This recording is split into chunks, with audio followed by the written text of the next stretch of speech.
Hello, good evening everyone. पहा, आपला rotational dynamics chapter चालू होता. त्यामध्ये आपण बरेच पॉइंट्स कव्हर केले आहेत मागच्या 4 लेक्चर्स मध्ये. आज आपण नवीन पॉइंट्स त्यातला स्टार्ट करणार आहोत.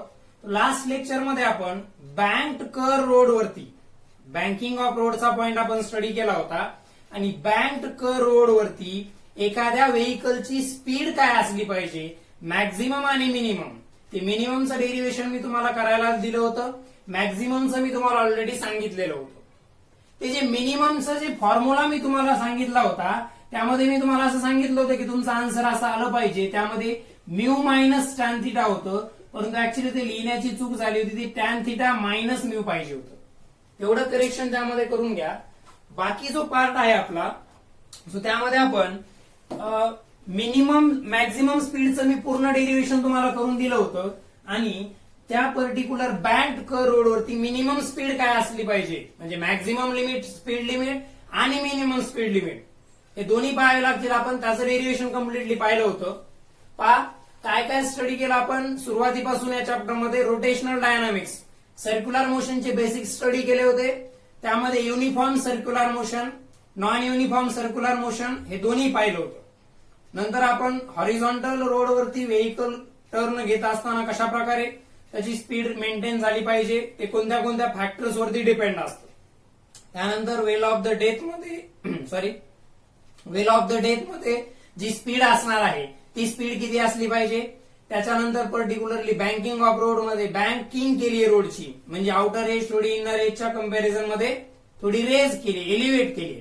तर त्या कंडिशन मध्ये स्पीड काय असली पाहिजे, या सगळ्या पॉइंटचा स्टडी केला होता. आपण नेक्स्ट पॉइंट स्टडी करणार आहोत, that is the conical pendulum. काय आहे कोनिकल पेंडुलम?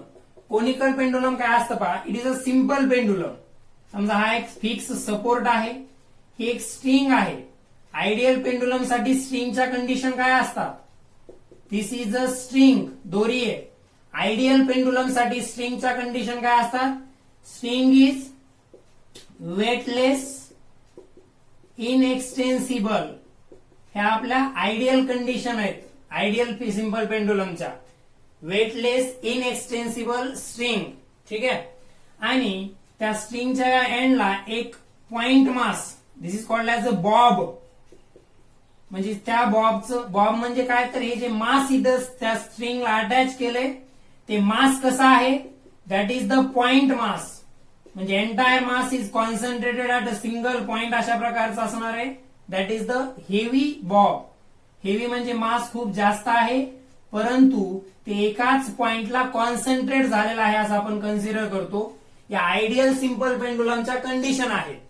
स्ट्रिंग असणार आहे, स्ट्रिंगला काहीतरी अटॅच केलंय आणि ते स्ट्रिंगला अटॅच केलेलं पॉइंट मास आहे, त्याला बॉब म्हटलं. हा झाला सिंपल पेंडुलम. वरती एका फिक्स सपोर्टला ते फिक्स केलेलं आहे. मग त्या सिंपल पेंडुलम वरून कोनिकल पेंडुलम कसा आहे, तर समजा ही स्ट्रिंग आहे आणि याच्या एंडला इथं तो बॉब आहे. हा झाला सिंपल पेंडुलम. त्याला या डायरेक्शन मध्ये जर तुम्ही मोशन दिली, अशा प्रकारे जर ती रिव्हॉल्व केली किंवा रोटेट केली स्ट्रिंग, तर तो बनेल कोनिकल पेंडुलम. म्हणजे सिंपल पेंडुलमच आहे, मोशनमुळे तो कोनिकल झाला. कसं, तर तुम्ही अशा प्रकारे त्याला रिव्हॉल्व केलं जेणेकरून बॉब जो आहे तो Bob horizontal circular motion perform करेल. बॉब काय करेल, Bob horizontal circular motion perform करेल आणि स्ट्रिंग एक कोन त्या ठिकाणी बनवेल अशा प्रकारे. ठीक आहे, लाईक दिस. ही स्ट्रिंग आहे, so string will make the cone, string will perform the conical. म्हणजे स्ट्रिंगचा जर पाथ तुम्ही ट्रेस केला पूर्ण असा, तर तो एक कोन होईल आणि त्या बॉबची जी मोशन असेल ती हॉरिझॉन्टल सर्क्युलर मोशन असेल. कोनिकल पेंडुलम काय आहे, तर सिंपल पेंडुलमला अशा प्रकारे रिव्हॉल्व करायचे जेणेकरून तो जो बॉब आहे, that bob will perform the horizontal circular motion and string will make the cone at the centre. Fix सपोर्टला स्ट्रिंग एक अशा प्रकारचा कोन बनवेल आणि bob horizontal circular motion perform करेल. अशा प्रकारे हे एंड तर फिक्स आहे, हे एंड फिक्स ठेवून अशा प्रकारे जी काही मोशन त्या ठिकाणी देणार आहे, ही पहा, Bob is performing horizontal circular motion and string is making certain cone at this fixed point. तर सिंपल पेंडुलमला अशा प्रकारची मोशन दिली त्याला आपण कोनिकल पेंडुलम म्हटलं. हे सिंपल पेंडुलम आहे. काय कंडिशन आहे? एका फिक्स सपोर्टला एक वेटलेस इनएक्सटेन्सिबल किंवा मासलेस इनएक्सटेन्सिबल स्ट्रिंग आहे, त्या ठिकाणी अटॅच केली.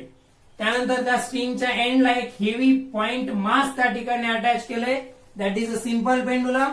त्याला अशा प्रकारे मोशन दिली, तो झाला conical pendulum. In this point we have to find out the time period of revolution. हे एक बॉब आहे, त्या बॉबला एक कम्प्लीट रिव्हॉल्युशन होण्यासाठी लागलेला टाइम म्हणजे पिरियड ऑफ रिव्हॉल्युशन. तर कोनिकल पेंडुलमच्या कंडिशन मध्ये पिरियड ऑफ रिव्हॉल्युशन कसा कॅल्क्युलेट करायचा त्याचं डेरिव्हेशन आपल्याला पाहायचंय.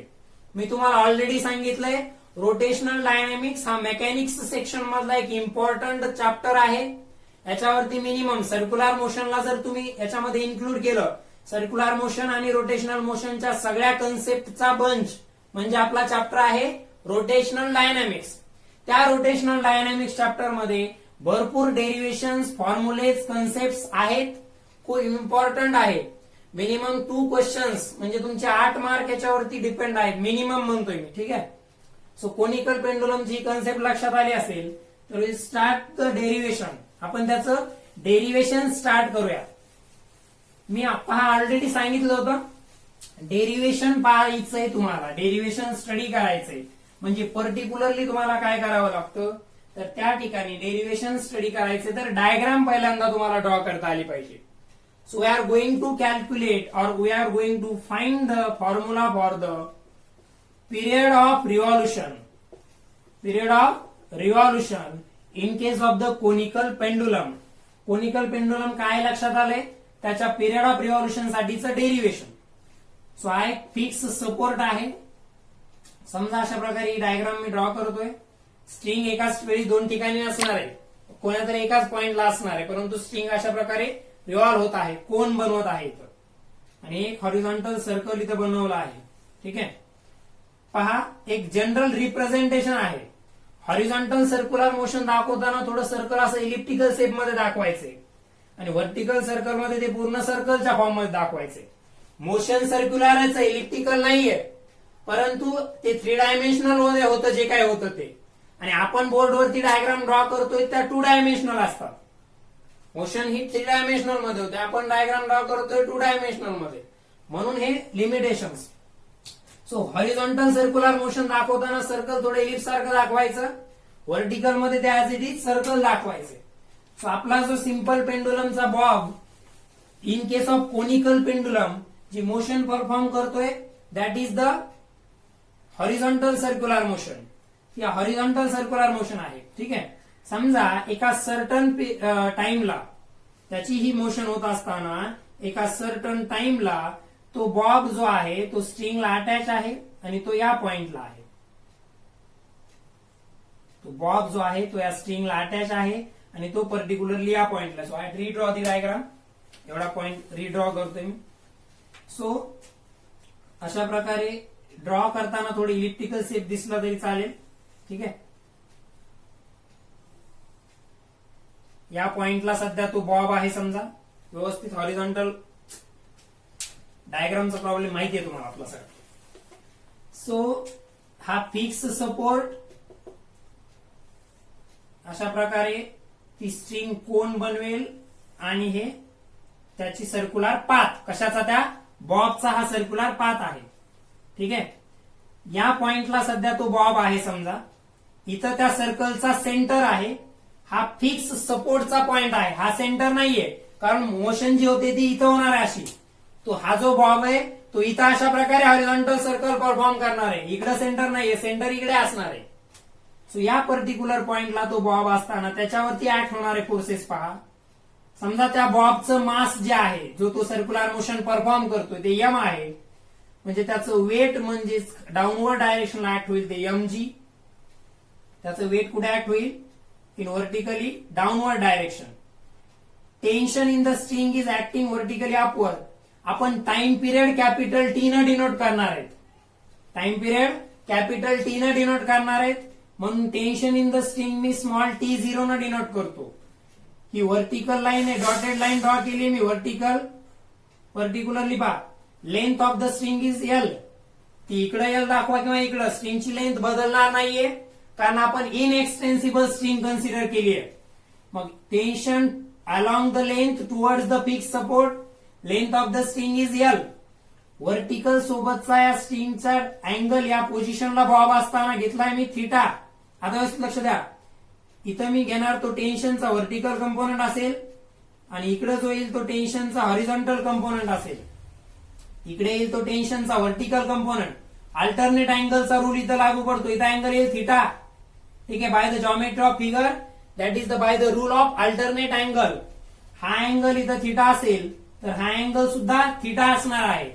मग हा अलॉंग द स्ट्रिंग इकडे ऍक्ट होणारा फोर्स टेन्शन, बॉब वरती ऍक्ट होणारे डिफरंट फोर्सेस पाहतोय आपण.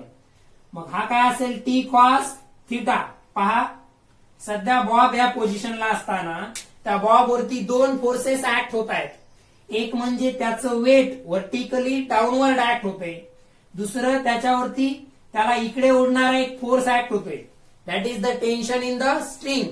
त्या टेन्शन इन द स्ट्रिंगला मी रिझॉल्व्ह केलं इन टू कंपोनंट्स, एक व्हर्टिकल कंपोनंट, एक हॉरिझॉन्टल कंपोनंट. पहा, हा अँगल थिटा आहे म्हणून हा जो व्हर्टिकल कंपोनंट आहे टी कॉस थिटा आला, हा हॉरिझॉन्टल कंपोनंट आला टी साइन थिटा. हा अँगल थिटा कसा आला पहा, व्हर्टिकल सोबतचा अँगल जो आहे स्ट्रिंगचा तो थिटा आहे. मग हा अल्टरनेट अँगलचा रूल पहा, मग हा अँगल सुद्धा थिटा येईल. मग आता इथे इक्वेशन्स कसे बनतात ते पहा. जो टी कॉस थिटा आहे तो वेटला बॅलन्स करेल. ठीक आहे, म्हणजे टी कॉस थिटा जो येईल that will be equals to M G, वेटच्या इक्वल येईल. त्याला मी इक्वेशन नंबर 1 त्या ठिकाणी दिलेला आहे. पहा, जो टी कॉस थिटा आहे तो वरती ऍक्ट होतोय आणि एम जी डाऊनवर्डला. या दोघांनी एकमेकांना बॅलन्स केलंय म्हणून या डायरेक्शन मध्ये बॉबची मोशन होत नाहीये. ज्या डायरेक्शन मधले फोर्सेस बॅलन्स करतात एकमेकांना त्या डायरेक्शन मध्ये ऑब्जेक्टची मोशन होत नाही. मग बॉब वरती ऍक्ट होणाऱ्या या दोन फोर्सेसनं, टी कॉस थिटा आणि एमजी न एकमेकांना बॅलन्स केलं म्हणून इक्वेशन म्हणलं T cos theta equals to MG. आता हा टी साइन थिटा ऍक्ट होतोय या सर्कलच्या सेंटरकडे. T sine theta is acting towards the centre of the circle, म्हणजे सेंटर ऑफ द सर्कल कडे ऍक्ट होणारा फोर्स इथं कशाचं काम करत असतो, सेंट्रिपिटल फोर्सचं. सेंटर ऑफ द सर्कल कडे ऍक्ट होणारा फोर्स काम करत असतो सेंट्रिपिटल फोर्सचं. म्हणजे हा T sine theta equals to काय असेल, this T sine theta will be equals to M R omega square. समजा हे जे पर्टिक्युलर डिस्टन्स आहे एवढं सेंटर पासून बॉबची पोझिशन, बॉब सर्कम्फरन्स वरती सर्क्युलर मोशन परफॉर्म करणार आहे म्हणजे ही त्या सर्कलची रेडियस झाली. ही त्या सर्कलची रेडियस. इकडे सुद्धा जर दाखवलं तर आर डिस्टन्स रेडियसच आहे. ठीक आहे, so R is the radius, L is the length. हा अँगल थिटा आहे तर इकडे हा अँगल सुद्धा थिटा. इथं अल्टरनेट अँगल नुसार हा अँगल थिटा. इक्वेशन 1 कसं बनलं, टी कॉस थिटा एमजी ला बॅलन्स करतो. टी कॉस थिटा एमजी ला बॅलन्स करतो. T cos theta upward act होतोय, एमजी डाऊनवर्ड ऍक्ट होतोय. इक्वेशन 1 म्हणलं T cos theta equals to MG. T sine theta is acting towards the centre of circle. T sine theta is acting towards the centre of circle means it is acting as a centripetal force. So T sin theta equals to mr omega square. याला मी दिले equation number 2. याला equation number 2 दिलं. आता आपल्याला काय करायचं पहा, equation 1 आणि 2 वरूनच आपल्याला काहीतरी कॅल्क्युलेट करायचंय म्हणून मी इक्वेशन 2 ला 1 न डिवाइड करतो. So divide equation 2 by equation 1. So पहा, काय लेफ्टला लेफ्ट न डिवाइड करत असतो आपण. लेफ्ट हँड साइडला लेफ्ट हँड साइडला डिवाइड करतो, राईट हँड साइडला राईट हँड साइडनं. 2 ला 1 न करायचंय म्हणजे T sine theta divided by T cos theta. T sine theta divided by T cos theta equals to काय आलं, M R omega square divided by M G. Equals to काय आलं, M R omega square by M G. M M cancel झाला. M M cancel झाल्यानंतर आणि इकडे T T cancel झाल्यानंतर इकडे शिल्लक राहिलं sine theta by cos theta आणि इकडे शिल्लक राहिलं R omega square by G. इथं आता एक अननोन फॅक्टर कोण आहे तर तो आर आहे. कारण आपल्याला आर नाही माहिती, आपल्याला स्ट्रिंगची लेंथ माहिती एल. तर तुम्ही त्या आर ला एलच्या टर्म्स मध्ये लिहू शकता. त्या स्मॉल आर ला एलच्या टर्म्स मध्ये लिहू शकता. कसं पहा, हा जर ट्रायंगल इथं कन्सिडर केला आणि हा त्या ट्रायंगल मधला अँगल थिटा, तर थिटासाठी आर ही अपोजिट साइड झाली आणि एल हा हायपोटेनस झाला. थिटासाठी आर ही या ट्रायंगलचा जर विचार केला, हा असा ट्रायंगल, या ट्रायंगलचा जर विचार केला तर या थिटासाठी आर ही अपोजिट साइड आहे आणि एल हा हायपोटेनस आहे. म्हणजे या ट्रायंगल मध्ये जर तुम्ही साइन थिटा इक्वल्स टू लिहिलं तर sine theta equals to R by L येईल. म्हणजे तुम्ही आर ला एल साइन थिटा लिहू शकता. या ट्रायंगलचा जर विचार केला तर पहा, तुम्ही काय करू शकता, sine theta equals to R by L opposite side upon hypotenuse, म्हणजे आर इक्वल्स टू एल इकडे साइन थिटा सोबत मल्टिप्लाय झाला. So R is equals to L sine theta हे इक्वेशन मिळालं. म्हणजे तुम्ही इथं हे जे पर्टिक्युलर आलंय आपलं, याच्यामध्ये या पॉइंट मध्ये आरच्या जागी काय पुट करू शकता, एल साइन थिटा. ठीक आहे, तर हे मी डायग्राम रब करणार आहे. आता इकडं मी लिहितोय, आरच्या जागी काय पुट करू शकता तुम्ही, L sine theta from the geometry of the figure in the place of R. या पॉइंटला तुम्ही आरच्या जागी एल साइन थिटा पुट करू शकता by the geometry of the figure. Diagram तुम्ही ड्रॉ करून घ्यायचे, मी रब करतो, मला पुढचा पॉइंट डिराईव्ह करायचा आहे त्या ठिकाणी. ठीक आहे, सो आपलं इक्वेशन कुठपर्यंत आलं, sign theta by cos theta. आता तुम्हाला वाटेल sign theta by cos theta लगेच आपल्याला टॅन थिटा लिहावं, पण तसं काही गरजेचं नाहीये. तुम्ही पाहिलं तर आरच्या जागी साइन थिटा येणार आहे, म्हणून ते कॅन्सल होण्याचे चान्सेस आहेत. So sine theta divided by cos theta equals to आरच्या जागी येईल L sine theta into omega square as it is divided by G as it is. So this sine theta and this sine theta get cancel. आता omega मध्ये आपल्याला काय calculate करायचंय, period of revolution म्हणजे capital T, time calculate करायचा आहे. त्याचं ओमेगाचं काहीतरी रिलेशन आपल्याला माहितीये, ओमेगा इक्वल्स टू 2 पाय टी. म्हणजे आपला टी कुठं लपलेला आहे, ओमेगा मध्ये, कारण ओमेगा इक्वल्स टू काय असतं, 2 बाय टी. मग काय होईल पहा, हा जी इकडं न्यूमरेटर मध्ये येईल, एल जो आहे तो इकडं डिनॉमिनेटर मध्ये येईल, ओमेगा स्क्वेअर इकडं, म्हणजे असेल जी डिवायडेड बाय जी न्यूमरेटर मध्ये आला, हे कॉस थिटा इथंच राहिलं, एल न्यूमरेटरचा डिनॉमिनेटर मध्ये आला इक्वल्स टू इकडे शिल्लक राहिलं ओमेगा स्क्वेअर. म्हणजे आलं G divided by L cos theta, G divided by L cos theta equals to omega square. ओमेगाचा स्क्वेअर आहे, ओमेगा 2 बाय टी असतं, ओमेगाचा स्क्वेअर आहे. मग ओमेगा जर पाहिजे असेल तर ही टर्म इकडे काय करावं लागेल, स्क्वेअर रूट मध्ये घ्यावी लागेल. ही टर्म इकडे काय घ्यावं लागेल, स्क्वेअर रूट मध्ये. सो ओमेगा इक्वल्स टू आलं root of G divided by L cos theta. याला असं लिहिलं मी, this G divided by L cos theta as it is, ओमेगाच्या जागी येईल 2 बाय टी. पहा डायग्राम वरून आपलं इक्वेशन आलं तर 1 T cos theta equals to M G, vertical डायरेक्शनच्या फोर्सेस वरून. टी साइन थिटा काय म्हणून ऍक्ट केलं इथं, सेंट्रिपिटल फोर्स म्हणजे एम आर ओमेगा स्क्वेअर. तर आपण काय केलं, इक्वेशन 2 ला इक्वेशन 1 न डिवाइड केलं. So divide equation 2 by equation 1. मग त्यावरून आपल्याला मिळालं हे, by the geometry of figure आरच्या जागी एल साइन थिटा पुट केल्यानंतर आपण इथपर्यंत आलो की sine theta by cos theta equals to L sine theta by G into omega square. हा साइन थिटा इथं कॅन्सल झाला, मग शिल्लक राहिलं हा जी इकडे गेला, एल डिनॉमिनेटर मध्ये आला, G cos theta into L equals to omega square. मग आपला ओमेगा पाहिजे होता म्हणून ही टर्म स्क्वेअर रूट मध्ये गेली, root of G divided by L cos theta equals to omega. ओमेगाच्या जागी लिहिलं 2 बाय टी. याला इकडे कंटिन्यू करतोय, ते तुम्ही लिहून घ्यायचं, मी रब करतो. सो पुढे कंटिन्यू करायचंय त्याच इक्वेशनला. त्याला जर तुम्ही पुढे कंटिन्यू केलं तर लक्षात येईल तुमच्या पर्टिक्युलरली की 2 बाय टीच्या जागी आपला आलेला आहे root of G divided by L cos of theta. आपल्याला टी पाहिजे, मग याला उलट केलं तर काय येईल, T divided by 2 equals to, इकडे पण मग उलट करावं लागेल, L cos theta by G, L cos theta divided by G.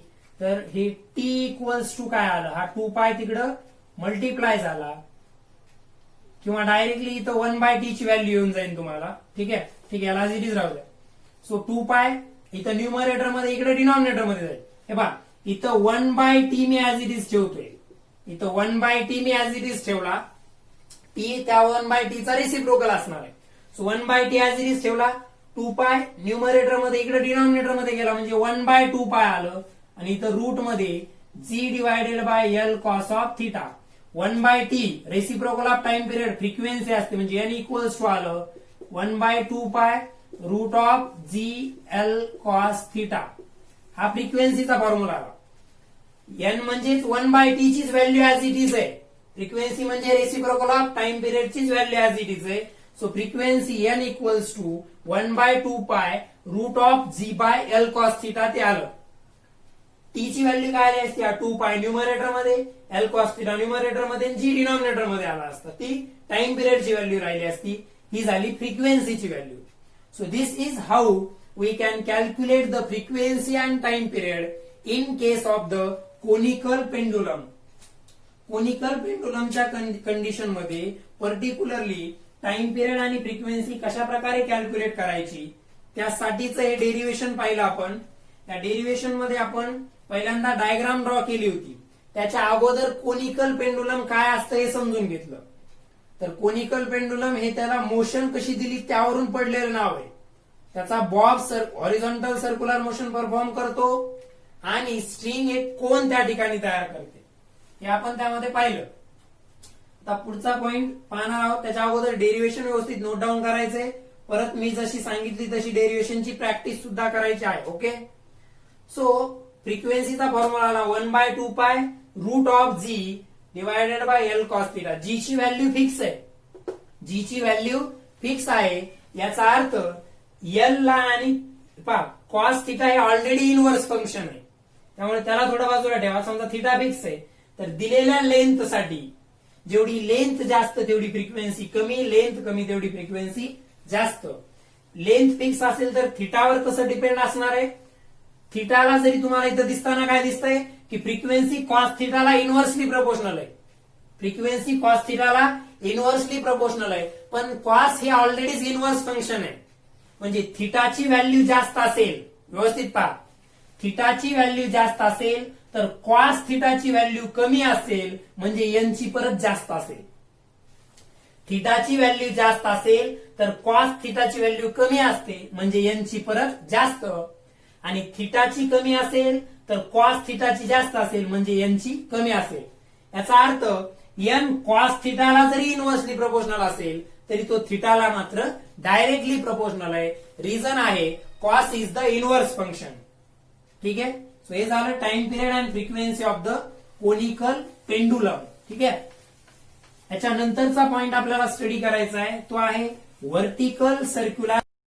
Next point जो आपल्याला स्टडी करायचा आहे याच्यामध्ये that is the vertical circular motion. आतापर्यंत आपण हॉरिझॉन्टल बद्दलच बोलत होतो. आपण जे सर्क्युलर मोशन बद्दल स्टडी केला आतापर्यंत, मग ते हॉरिझॉन्टल कर्व रोड किंवा मग ते वेल ऑफ द डेथ मध्ये सुद्धा हॉरिझॉन्टल सर्क्युलर मोशनच आपण पाहिल्या. आता आपण जो पॉइंट स्टडी करतोय that is the vertical circular motion. काय आहे व्हर्टिकल सर्क्युलर मोशन. आता व्हर्टिकल सर्क्युलर मोशनचा अर्थ काय होतो पहा. अशा प्रकारे ही जी मोशन होणार आहे अशी, this is the vertical circular motion. आता व्हर्टिकलचा अर्थ ग्रॅव्हिटीचा त्याच्यावरती परिणाम होणार आहे. म्हणून काय होत असतं पहा, व्हर्टिकल सर्क्युलर मोशन मध्ये या वेगवेगळ्या पॉइंटला व्हेलॉसिटी जी स्पीड आहे ती वेगवेगळी असते. या पॉइंटला वेगळी असेल, या पॉइंटला वेगळी असेल, या पॉइंटला वेगळी असेल, या पॉइंटला वेगळी. म्हणजे vertical circular motion is a non UCM gravitational force. पहा, समजा हा एक ऑब्जेक्ट आहे. व्हर्टिकल सर्क्युलर मोशन मध्ये ग्रॅव्हिटीचा परिणाम झाल्यामुळे ऑब्जेक्टची जी स्पीड आहे ती कंटिन्युअसली चेंज होत असते. म्हणजे कसं पहा, या पॉइंटला असताना ऑब्जेक्ट आता इथून तो वरती चालला, अशा प्रकारे तो वरती जातोय म्हणजे ग्रॅव्हिटीच्या अगेन्स्ट मध्ये चाललाय. म्हणजे वरती जाताना त्याची स्पीड कमी कमी कमी कमी कमी होत जाते. इथं ती सगळ्यात कमी असते. परत इथून तो खाली यायला लागला म्हणजे ग्रॅव्हिटेशनल फोर्सच्या डायरेक्शन मध्ये मोशन व्हायला लागली. म्हणजे स्पीड परत काय व्हायला लागली, वाढत चाललीये. इथं परत ती मॅक्झिमम होईल. म्हणजे बॉटम पॉइंटला स्पीड मॅक्झिमम, टॉप पॉइंटला ती मिनिमम. बॉटम पॉइंटला मॅक्झिमम, वरती जाताना कमी होत चालली, टॉप पॉइंटला सगळ्यात कमी. म्हणजे या पॉइंटला जी स्पीड असणार आहे व्हर्टिकल सर्क्युलर मोशन मध्ये ती मॅक्स असणार आहे आणि इथं असणारी मिनिमम असणार आहे आणि मधल्या पॉइंटची स्पीड या दोन लिमिटच्या मध्ये असणार आहे. ठीक आहे. तो समजा तुम्ही एखाद्या स्ट्रिंगला स्टोन टाय केला आणि अशा प्रकारे व्हर्टिकल सर्क्युलर मोशन मध्ये त्याला जर ठेवलं तर आपण वेगवेगळ्या पोझिशन साठीची त्याची स्पीड कॅल्क्युलेट करूया. म्हणजे या टॉप पोझिशन साठीची, या बॉटम पोझिशन साठीची आणि या मिड पोझिशन साठीची त्याची स्पीड आणि या वेगवेगळ्या पोझिशनला त्या पर्टिक्युलर स्ट्रिंग मध्ये प्रोड्यूस होणारं टेन्शन एवढ्या पॉइंट बद्दलचा आपल्याला स्टडी करायचा आहे. काय काय स्टडी करायचंय? व्हर्टिकल सर्क्युलर मोशन मध्ये आपल्याला माहित झालं की स्पीड कंटिन्युअसली चेंज होत चालली. जेव्हा तो ऑब्जेक्ट या बॉटम पोझिशन पासून टॉप पोझिशन कडे चाललेला असेल तेव्हा त्याची स्पीड डिक्रीज होत चाललेली असेल आणि तो जेव्हा या टॉप पोझिशन पासून या बॉटम कडे येत चाललेला असेल तेव्हा त्याची स्पीड वाढत जाईल. समजा मी या टॉप पोझिशन पॉइंटला नाव दिलं ए, बॉटम पॉइंटला नाव दिलं बी आणि या पॉइंटला नाव दिलं मिडल पॉइंटला सी. आता व्हर्टिकल सर्क्युलर मोशन मध्ये तो ऑब्जेक्ट असताना व्हर्टिकल सर्क्युलर मोशन आपण एक्झाम्पल कोणतं घेतलंय? Stone tied to the string revolved in a vertical circle. Stone tied to the string and wheel or revolved in the vertical circle. त्यामध्ये काय पहा, या पोझिशनला असताना किंवा कोणत्याही पोझिशनला असताना ऑब्जेक्ट वरती त्या स्टोन वरती दोन फोर्सेस ऍक्ट होणार आहेत. एक त्याचं weight, that is the gravitational force equals to mg, m is the mass, आणि दुसरं टेन्शन इन द स्ट्रिंग. काय आहे? Tension in the string. Weight आणि टेन्शन इन द स्ट्रिंग.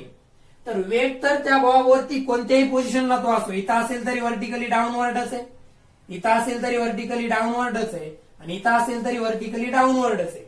म्हणजे त्या पर्टिक्युलर स्टोनची पोझिशन कुठली असेल तर दिलेल्या पोझिशनसाठी, स्टोनची पोझिशन कोणती असेल तरी दिलेल्या पोझिशनसाठी जे वेट त्याचं ऍक्ट होणार आहे ते वेट व्हर्टिकली डाऊनवर्डच ऍक्ट होणार आहे. जे त्याचं वेट ऍक्ट होणार आहे, वेट हे व्हर्टिकली डाऊनवर्डच ऍक्ट होणार आहे. मग टेन्शन इन द स्ट्रिंग कसं ऍक्ट होणार आहे? It is along the string, it is along the string towards the centre. It is along the string towards the centre.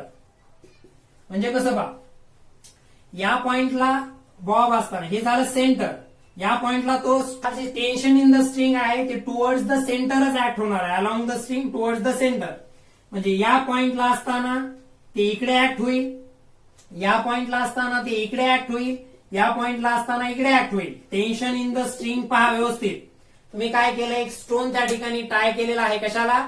स्ट्रिंगला, आणि त्याला व्हर्टिकल सर्कल मध्ये रिव्हॉल्व केलं. त्याला व्हर्टिकल सर्कल मध्ये जेव्हा तुम्ही रिव्हॉल्व केलेला आहे त्या ठिकाणी त्याच्यावरती दोन फोर्स ऍक्ट होतात, वेट आणि टेन्शन इन द स्ट्रिंग.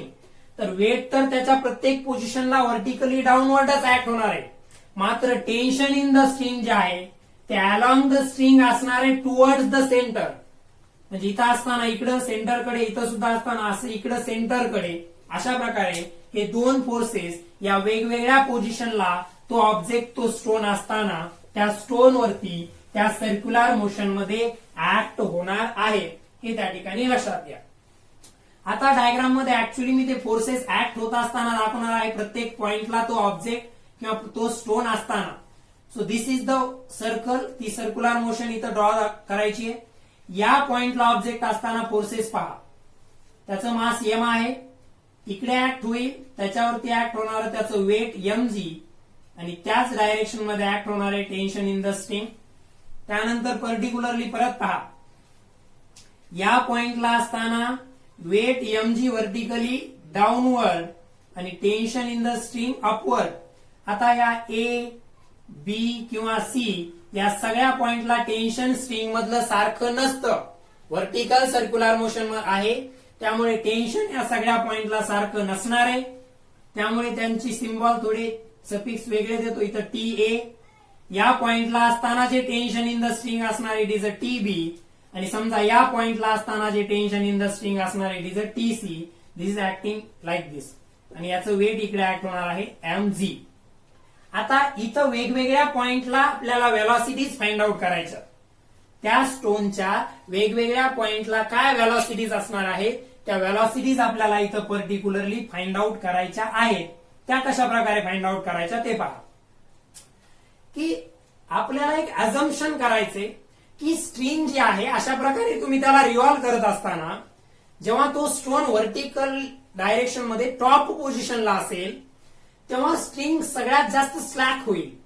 म्हणजे टेन्शन खूप लो असणार आहे जेव्हा स्ट्रिंग या पॉइंटला असेल, म्हणजे स्टोन या पॉइंटला असेल. अशा प्रकारे स्टोन रिव्हॉल्व होत या पॉइंटला आला, स्टोन या पॉइंटला असताना स्ट्रिंग खूप स्लॅक होईल, म्हणजे टेन्शन जवळपास 0 आहे. टॉप मोस्ट पॉइंटला असताना काय करायचं एक अप्रॉक्सिमेशन की टेन्शन जवळपास 0 असणार आहे, म्हणून आपण त्याला इक्वल टू 0 घेतलं आणि त्याच्यावरून आपल्या आता अप्रॉक्सिमेशन पाहायचे आहेत. या पर्टिक्युलर पॉइंटला असताना जे टेन्शन आहे ते मिनिमम आहे. मिनिमम म्हणजे अप्रॉक्सिमेटली आपल्याला त्याला 0 कन्सिडर करायचे. आपला काय कन्सिडर करायचे, मिनिमम म्हणजे अप्रॉक्सिमेटली त्याला 0 कन्सिडर करायचे. मग टेन्शन 0 कन्सिडर केलं तर फोर्स कोणता शिल्लक राहिला, व्यवस्थित पहा. या तिन्ही पॉइंटला ए बी आणि सी पॉइंटला मी दोन्ही फोर्सेस दाखवले, टेन्शन आणि वेट. इथं टेन्शन सुद्धा डाऊनवर्ड, वेट सुद्धा डाऊनवर्ड आलं, कारण मी तुम्हाला डायरेक्शन स्पेसिफाय करून सांगितलं की वेट तर व्हर्टिकली डाऊनवर्डच ऍक्ट होणार आहे, टेन्शन सेंटरकडे ऍक्ट होणार आहे. मग टेन्शन या पॉइंटला खूपच लो असणार आहे, त्याला आपण अप्रॉक्सिमेटली 0 घेतलं. आता फोर्स कोणता शिल्लक राहिला टेन्शन 0 घेतल्यावर, mg म्हणजे वेट, आणि तो कुठे ऍक्ट होतोय, सेंटरकडे. मग सेंटरकडे ऍक्ट होणारा जो फोर्स असतो त्या पॉइंटला असताना तो कशाचं काम करतोय असं आपण म्हणतो, सेंट्रीपिटल फोर्सचं. मग समजा या पॉइंटची व्हेलॉसिटी VA आहे, या पॉइंटची त्याची जी व्हेलॉसिटी आहे ती VA आहे. समजा या पॉइंटची व्हेलॉसिटी VB आहे आणि या पॉइंटची व्हेलॉसिटी VC आहे. Velocities along the tangent to the circle असणार आहे. मग पहा हा mg जो आहे, that mg will act as a centripetal force, म्हणजे त्या पॉइंटचा सेंट्रीपिटल फोर्स मास इंटू व्हेलॉसिटीचा स्क्वेअर. तिथं व्हेलॉसिटी किती आहे, VA.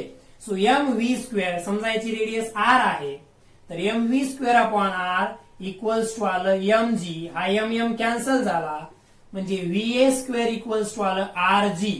VA square equals to आलं rg, म्हणजे VA ची व्हॅल्यू आली रूट ऑफ rg. तर अशा प्रकारे आपल्याला या टॉप मोस्ट पोझिशनला व्हर्टिकल सर्क्युलर मोशन मध्ये त्या टॉप मोस्ट पोझिशनला जी काही स्पीड असणार आहे त्या ऑब्जेक्टची ती मिळाली, that is VA equals to root of rg. कशी मिळाली, त्या पॉइंटचे दोन्ही फोर्सेस दाखवले, टेन्शन त्या पॉइंटला खूपच कमी असणार आहे, ते आपण अप्रॉक्सिमेटली 0च आहे असं कन्सिडर केलं, आणि ते अप्रॉक्सिमेटली 0 आहे असं कन्सिडर केल्यामुळे आपण त्याला इक्वल्स टू 0 घेतलं. आणि मग फोर्स कोणता शिल्लक राहिला, फक्त weight acting vertically downward mg. Weight इथं या पॉइंटचा विचार केला तर वेट सेंटरकडे ऍक्ट होत आहे, आणि वेट सेंटरकडे ऍक्ट होत आहे म्हणजे ते सेंट्रीपिटल फोर्सचं काम करतंय, म्हणजे mVA square upon r equals to आलं mg. कॅन्सल होऊन आपला VA ची व्हॅल्यू मिळाली रूट rg. आता हे झालं, मी इथल्या व्हेलॉसिटीज इथून रब करतोय, डायग्राम जास्त तुम्हाला कॉम्प्लिकेटेड वाटेल किंवा समजायला अडचणीच होईल म्हणून व्हेलॉसिटीज इथं डायग्राम मध्ये दाखवत नाही, तुम्हाला ते माहिती आहे अलॉंग द टँजंट असणार आहे. आता आपण यूज करूया law of conservation of energy in order to calculate the velocity at point B and velocity at point C. आपल्याला law of conservation of energy त्या ठिकाणी अप्लाय करायचा आहे. Law of conservation of energy काय सांगेल, जेवढी total energy point A ला असणार आहे तेवढीच टोटल एनर्जी पॉइंट बी ला असणार आहे. ऑब्व्हियसली इथं पोटेन्शियल एनर्जी जास्त आहे, कायनेटिक एनर्जी कमी आहे. इथं कायनेटिक एनर्जी जास्त आहे, पोटेन्शियल एनर्जी कमी आहे, परंतु दोघांची ऍडिशन जर केली, या पॉइंटची पोटेन्शियल एनर्जी आणि कायनेटिक एनर्जी ऍडिशन, आणि या पॉइंटची पोटेन्शियल एनर्जी आणि कायनेटिक एनर्जीची ऍडिशन, म्हणजे जी टोटल एनर्जी ऑफ ए असणार आहे, टोटल एनर्जी ऍट ए असणार आहे ती टोटल एनर्जी ऍट बी च्या इक्वल असणार आहे. मग टोटल एनर्जी काय असेल, ए ची पोटेन्शियल एनर्जी, या पॉइंटला आपण रेफरन्स मांडलं, बी पॉइंटला आपण रेफरन्स मांडलं, तर ए पॉइंटला जर विचार केला तर हाईट किती झाली, r प्लस आर. लक्षात घ्या, r प्लस आर ही झाली हाईट कोणत्या पॉइंटची, ए ची. कोणाला रेफरन्स मांडल्यानंतर बी ला, म्हणजे ए ची पोटेन्शियल एनर्जी mgh म्हणजे mg इंटू 2r आली. पोटेन्शियल एनर्जी इथली काय असते mgh. कुठून हाईट मोजली आहे बी पासून, बी पासून ए ची height r plus r 2r म्हणजे mg इंटू 2r ही पोटेन्शियल एनर्जी आली ए पॉइंटला. ए पॉइंटला कायनेटिक एनर्जी काय हाफ m va चा स्क्वेअर. va जर रूट rg असेल तर va चा स्क्वेअर काय असेल rg असेल. कायनेटिक एनर्जीचा फॉर्म्युला माहिती आहे आपल्याला आता. हाफ मास इंटू व्हेलॉसिटीचा स्क्वेअर कोणत्या पॉइंटला ए ला इक्वल्स टू इकडं बी च्या घ्यायचंय. ठीक आहे. So total energy of A is equals to total energy of B असं लिहिलं आपण. Total energy of A equals to total energy of B by the law of conservation of energy. M into G into A 2r plus kinetic energy 1/2 mass into व्हेलॉसिटीचा square. व्हेलॉसिटीचा square म्हणजे V A चा square. या पॉइंटचा विचार केला व्हेलॉसिटीचा square म्हणजे व्हीए चा स्क्वेअर. त्याची व्हॅल्यू काय आरजी म्हणून हाफ इंटू एम व्हीए चा स्क्वेअरच्या जागी आरजी पुट केलं equals to total energy at B. आता बी ला पोटेन्शियल एनर्जी 0 असणार आहे कारण बी लाच आपण रेफरन्स कन्सिडर केले. बी लाच रेफरन्स कन्सिडर केल्यामुळे बी ला जी पोटेन्शियल एनर्जी असणार आहे ती 0 असणार आहे. म्हणजे बी ला टोटल एनर्जी कायनेटिक एनर्जीच असणार आहे. दॅट इज 1/2 m vb चा स्क्वेअर.